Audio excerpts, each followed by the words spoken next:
Fala aí, galerinha do sétimo ano! Como é que vocês estão? Beleza, gente? Olha só, para vocês, a gente começa de uma maneira, inclusive, diferente, porque vocês estão me conhecendo agora. A gente vai se conhecer pessoalmente, mas nesse primeiro contato, eu preciso me apresentar. Meu nome é Edilson Menezes, sou professor de História de vocês do sétimo ano e já quero desejar, assim, ó, gente, bem-vindo ao sétimo ano. Daqui a pouco eu vou projetar os slides, vocês vão ver que tem lá uma imagenzinha e tal.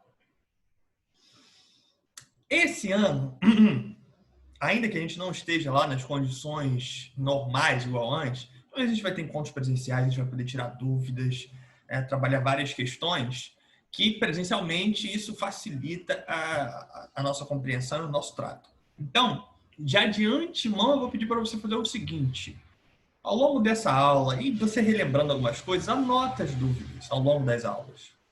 Pega assim um papelzinho, pô, eu não entendi isso aqui não tá legal, isso aqui tá mais ou menos. Pum, vai anotando para levar para o momento da nossa aula presencial para a gente rematar tudo. Beleza? Anota, porque eu vou falar, eu mesmo sou assim, às vezes eu tô aqui levando para ir na cozinha, chego na cozinha, já não sei mais o que eu fui buscar na cozinha, volto sem saber por que levantei. Não pode ser um probleminha meu de cabeça? Pode.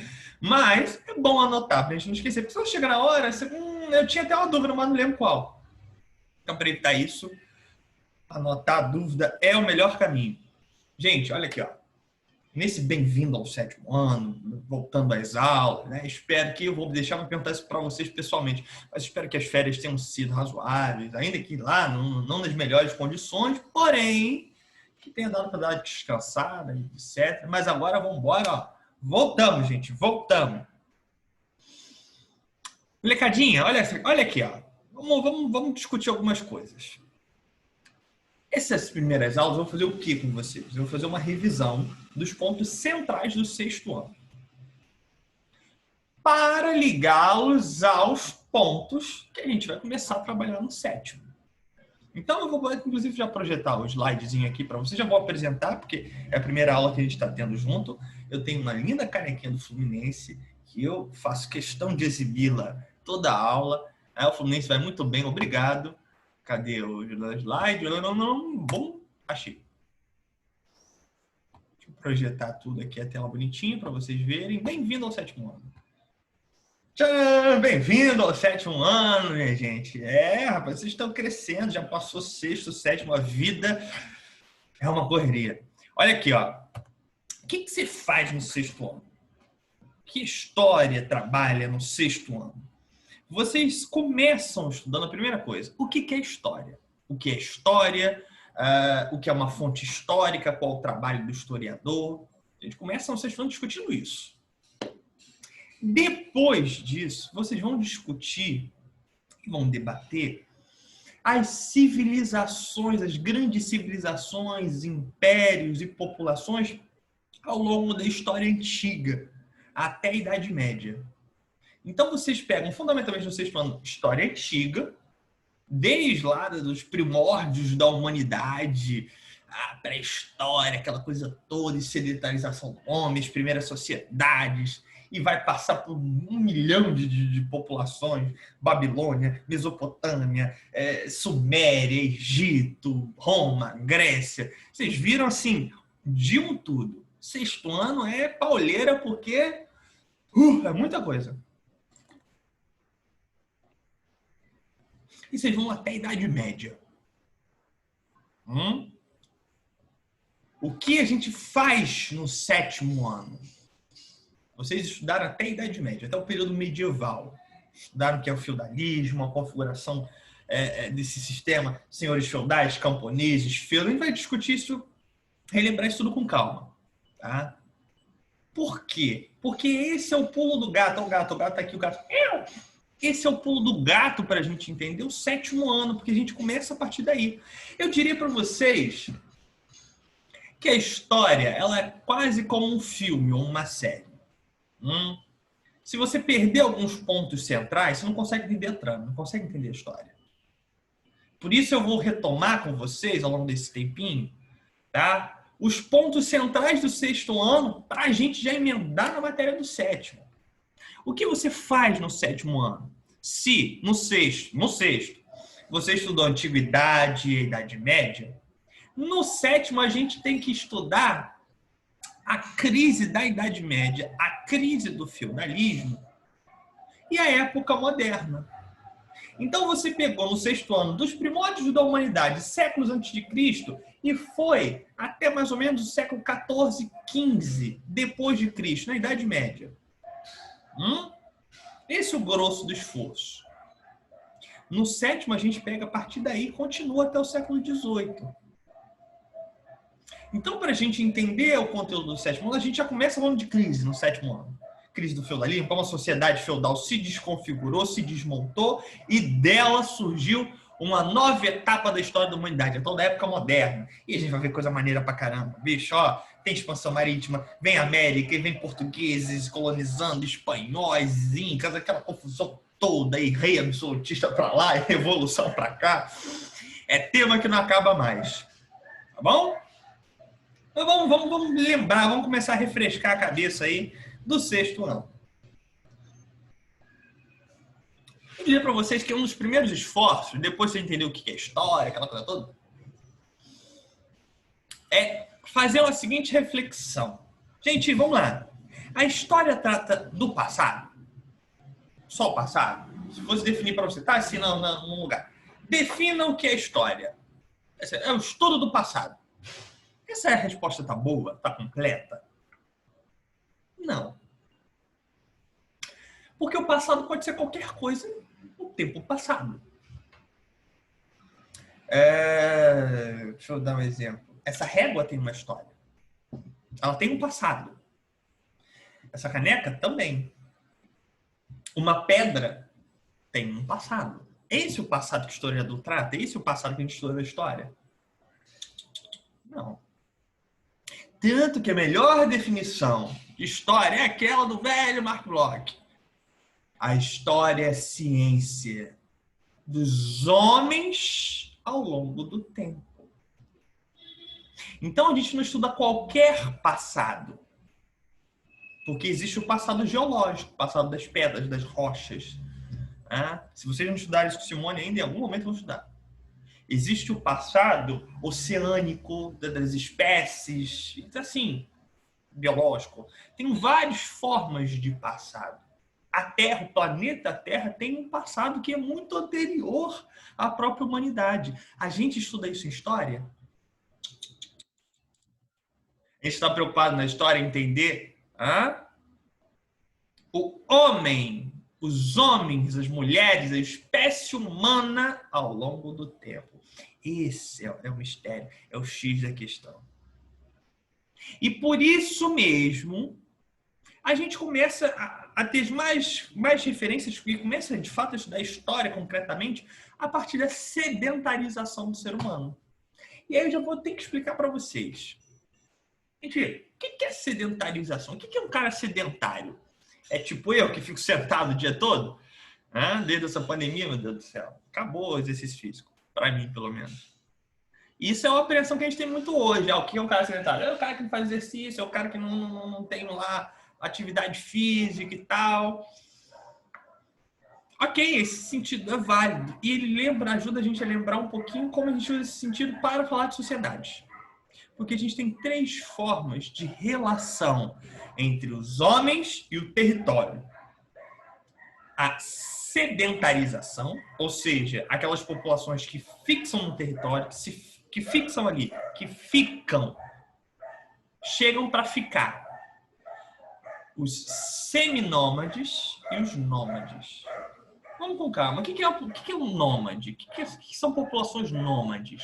Aquele camarada, aquele grupo que não se fixa no território. Ou seja, ele está aqui, vem com o bonde dele, 1 mês, já comemos tudo, já caçamos o que tinha, vamos embora, vamos para outro canto. E do outro canto fica mais um tempinho, vai embora de novo e nunca para, vive a vida assim, circulando, andando por aí à torta direito. Ou seja, são populações que não se fixam no dado território. Você tem vários povos, por exemplo, na antiguidade assim. Você teve populações de índios aqui no Brasil, antes dos portugueses, que também tinham essa dinâmica. E outras populações um pouco mais modernas, ciganos, se caracterizaram ao longo de vários períodos por isso. Nunca se fixavam no território, estavam sempre migrando, sistematicamente. A gente vive assim. Tu tá aqui um mês em Mesquita, depois daqui a 3 meses você tá em Minas Gerais, e daqui a 2 você tá no Amazonas. A gente vive assim? Não. Ah, professor, mas aí pode parecer, professor, mas eu me mudei, minha família a gente se mudou mês passado. Ok, mas você está na mesma região, você sai de uma casa para outra, para se fixar em outro território. Ah, mas agora eu vou me mudar para Goiás. Maneiro, mas você vai ficar em Goiás. Essa é uma diferença importante. A espécie humana teve seus primeiros traços, suas primeiras características, muito vinculada à coisa do nomadismo. Ou seja, viviam migrando. Sobretudo a partir dos recursos naturais. O cara ficava aqui, comeu o que tinha aqui, colheu o que tinha aqui, comeu as frutas que tinha, a caça já está acabando, ele vai embora. Porque é um dos primórdios da espécie humana. Os homens ainda não dominavam o fogo, não dominavam a agricultura. Então o cara, para comer, vivia aqui, comeu o que tinha, mete o pé. Os seminômades já são populações que continuam migrando, mas ficam mais tempo. Sedentarização, quando o cara, o homem, a mulher, esses grupos sociais agora falam assim, não, agora a gente vai ficar aqui. Mas para isso tem que ter condições. Uma das primeiras condições, dominar a agricultura. O homem tem que plantar para colher, para poder comer. Tem que ter comida sempre. Não dá para ficar sem comida. Ele tem que aprender a domesticar animais simples. Galinha, cachorro. Ele tem que aprender a técnicas de caça mais aprumadas. Ele tem que aprender o fogo, que é importantíssimo naquela época pré-histórica para a sobrevivência. O que eu estou falando com tudo isso aqui para vocês? Lembra de uma coisa. Nós somos animais. Somos animais. Como qualquer outra espécie. Até aí nenhum problema, né? O ser humano, o Homo sapiens, é um animal como qualquer outra espécie do reino animal. Mas a diferença, nós somos iguais aos elefantes, iguais a um cabrito, a um cachorro, a um leopardo? Não, a gente não está no mesmo patamar. Tem uma coisa que nos diferencia. O homem é um ser social. Nós somos animais, mas a gente conseguiu ultrapassar a fronteira do animal. A gente é mais do que um ser orgânico, é mais do que um ser do reino animal. Nós somos um ser social. A espécie humana é a única que pode ser considerada social. Ou seja, nós temos sociedade, nós temos cultura, nós temos língua, comunicação idiomática. Nós elaboramos características que nos elevam do reino animal. Nós somos mais que isso, nós somos sociedade. Então, quando o homem se sedentariza, ele começa a formar sociedades, grupos que se fixam no território, começam a relacionar-se entre si, e com isso vem surgindo idioma, vem surgindo um monte de coisa. Isso aí é super importante, galerinha. Porque é isso que a gente começa a trabalhar aí. Esse é o grosso do esforço. A história não é a ciência que estuda os homens ao longo do tempo. Mas para estudar os homens ao longo do tempo, eles também têm que produzir história. Eles têm que deixar vestígios, eles têm que ter cultura, têm que ter formas de comunicação. E tudo isso a gente começa com a sedentarização, tá? Com a formação das sociedades. Tranquilaço? Mole. O que vocês estão vendo aqui, gente, é um exemplo, ilustração, claro, da Babilônia. Um dos grandes impérios que vocês viram ano passado. Gente, eu vou focar, como o conteúdo é longo, eu vou focar nos pontos centrais. De todas essas grandes civilizações, uma das mais importantes é a Grécia Antiga e Roma Antiga. São as mais impactantes para a gente entender o desenrolar da história. Tá? E aí, já vou jogando para vocês. O que é isso aí que vocês estão vendo? Acrópole, da Grécia, Atenas Antiga. É uma foto de tempos recentes, ela está quebradinha, pensava, pelo amor de Deus, são séculos de história. Inclusive está sendo reformado. O governo grego está fazendo um grande esforço para reformar esse patrimônio. Tá? Mas isso aqui mostra para gente, isso aí, outra foto recente também. o poderio dessa civilização, o que ela trouxe de impacto. E veja, minha gente, olha aqui, ó. Os gregos deixaram para a gente muitas marcas, mas muitas marcas. A ideia da democracia, que é uma ideia grega de Atenas, importantíssima para a gente pensar os tempos presentes. A democracia surgiu como ideia, como regime político na Grécia Antiga. Só aí a gente já tira um ponto importantão. Importantão, essa foi ótima. A filosofia. A base da reflexão do pensamento filosófico, de como os homens entendem o mundo, entendem a si mesmos. Tem base importante pra caramba na Grécia. Aristóteles, Heráclito, Platão. Na lógica, nas matemáticas, Arquimedes, Pitágoras. Olha como essa gente trouxe avanços pra gente na história da humanidade.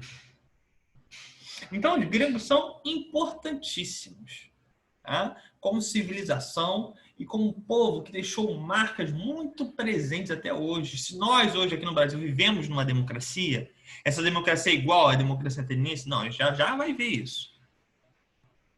Mas está aí. Uma herança dos gregos que estamos hoje aí. Com todos os problemas, mas se a gente fala em democracia, a gente está falando, em alguma forma, na história da democracia e como ela surgiu e qual é a sua concepção. Tem que lembrar dos gregos.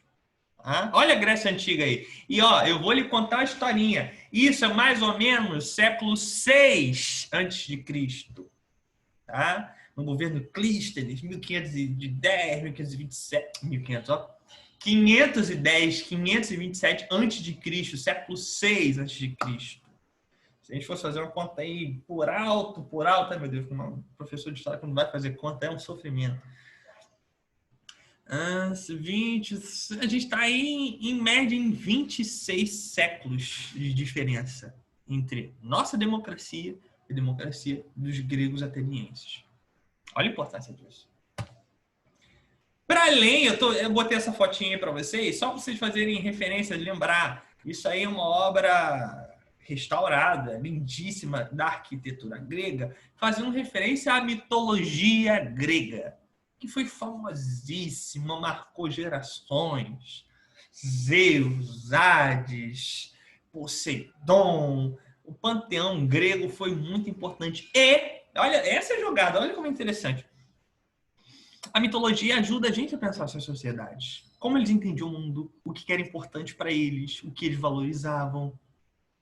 Eu sei que vocês estão muito acostumados, nos últimos tempos, a ouvir falar de viking. Tem jogo com os vikings, filmes, série. Vikings está bombando.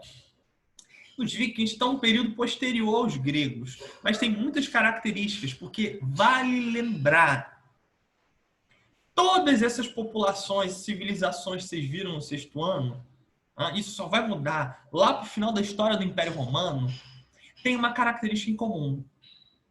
Seguem uma perspectiva politeísta. O que é ser politeísta? É acreditar em vários deuses. Então, a gente tem religiões monoteístas, ou seja, um deus. Exemplo, o islamismo, o Alá. Catolicismo, um deus. Ou religiões, ou formas de crença religiosa politeístas, ou seja, tem vários deuses. Gregos, romanos, os nórdicos, os vikings são muito importantes entre os nórdicos, os africanos e Yorubá, os incas aqui na América. Tem várias civilizações que preponderaram ao longo da história antiga que foram essencialmente politeístas. Isso dá margem para a gente discutir várias coisas. Pense no caso dos vikings. A importância da guerra para aqueles caras. Os deuses são, em sua maioria, guerreiros. Odin, uma das maiores referências. É um deus que valoriza a guerra, que lutou em guerras. Para eles acreditavam que para você entrar no paraíso, em Valhalla, você tinha que morrer em guerra, com honra. Olha a importância da guerra para esses caras. Então a gente consegue também perceber isso pela mitologia. A mesma coisa vale para os gregos. O que eles valorizavam? As formas de pensamento. Então você tem Deus da beleza, deusa da beleza, da sabedoria, da filosofia. A gente consegue interpretar vários traços dessas sociedades pela forma de sua religião. Tá? Isso aqui é uma pintura renascentista fazendo uma referência ao Monte Olimpo, os deuses gregos reunidos, aquela coisa toda e tal.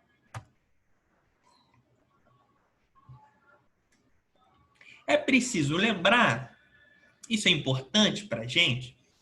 Tá, estamos falando de Grécia, mas onde está a Grécia? Cadê a Grécia? A Grécia está aqui, onde eu estou passando o cursor. Vocês estão vendo? Até hoje, tá, gente? A Grécia continua no mesmo lugar. Só que a civilização... Onde? Vocês estão vendo aqui? Eu estou passando um cursor direitinho para vocês. Tá? Aqui ao lado do Mar Egeu, aquela coisa toda. No sul da Europa. Só que a civilização grega foi tão poderosa, foi tão braba, que ela se expandiu muito além de si, a sua influência, a sua cultura, as suas formas religiosas. Tá? Então, tudo que isso está aqui pintado em vermelhinho, é vermelho, né, gente? É vermelho. Sei lá, vai que eu tô daltônico. Foram áreas de influência grega. Ou seja, tinham comércio com os gregos, tinham burocratas, trabalhadores do governo grego, das cidades-estado.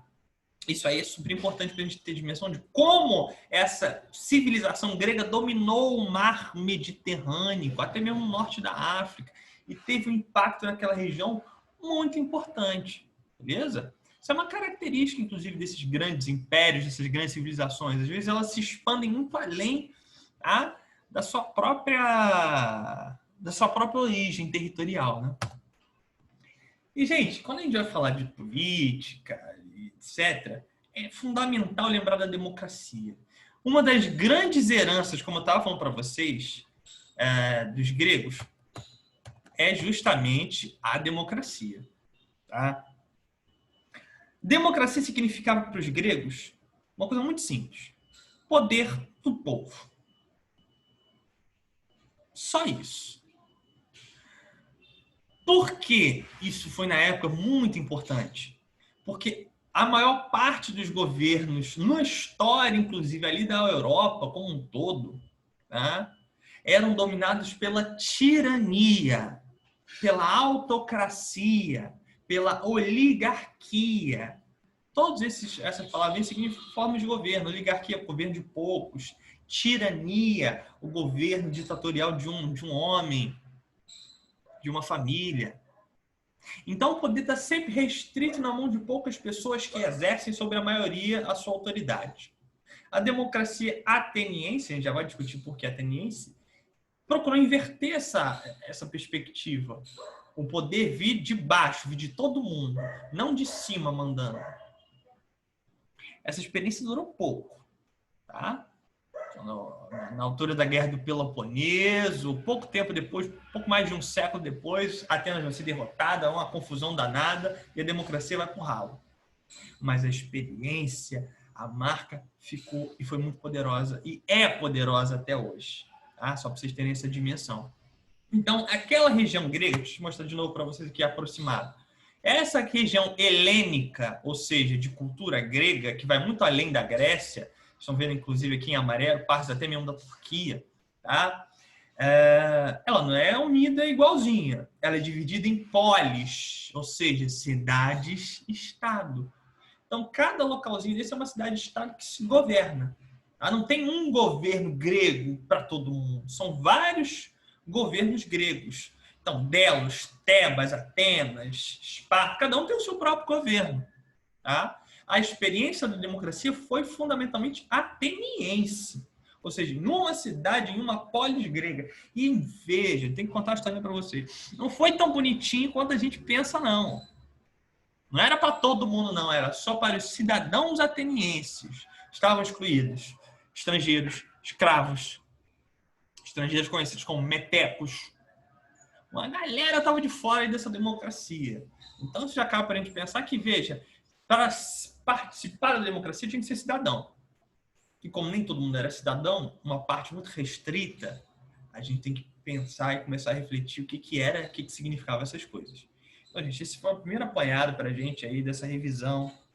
Anotem dúvidas, tragam para a gente. Vocês estão vendo que os gregos deixaram heranças formidáveis, super importantes para a gente até hoje. É muito marcante, tá? A gente vai ver a aula que vem, Roma, seus impactos, para chegar na Idade Média. Belezinha? Então, gente, é um prazer essa primeira aula. Ansioso para conhecê-los pessoalmente, tá bom? Então, me despeço. Beijão. Tchau, tchau.